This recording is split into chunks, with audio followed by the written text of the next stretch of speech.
નવસારી જિલ્લામાં પૂર બાદ તંત્ર દ્વારા રાહત અને બચાવ કામગીરી યુદ્ધના ધોરણે ચાલી રહી છે, જ્યાં કલેક્ટરે પૂરગ્રસ્ત વિસ્તારોની મુલાકાત લઈ અધિકારીઓ સાથે ચર્ચા કરી અને 27,000થી વધુ લોકોને અત્યાર સુધી રાહત સામગ્રીનું વિતરણ કરાયું છે. તેમજ આગામી 2-3 દિવસમાં ઘરવખરી અને મકાન નુકસાનનું સર્વે પૂરું કરવામાં આવશે.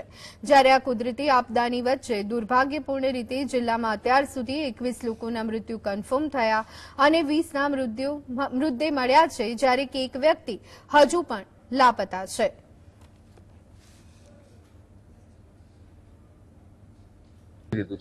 એ પછી બીજા તબક્કામાં જે ઘરવખરી સહાય, કાચા પાકા મકાનની સહાય અને પશુ મૃત્યુની સહાય જે આપવાની થાય છે, એ પણ સર્વેની કામગીરી ચાલુ છે અને નેક્સ્ટ 3 થી 4 દિવસમાં એ પણ વહીવટીતંત્ર દ્વારા સમગ્ર ચૂકવણું કરી દેવામાં આવશે. એ ઉપરાંત અત્યારે સ્વચ્છતા ઉપર ખૂબ ભાર મૂકવામાં આવ્યું છે. તમામ ટોટલ 21 ડેથ રિપોર્ટ થયા છે, જેમાં 20ની ડેડ બોડી અમને મળી છે.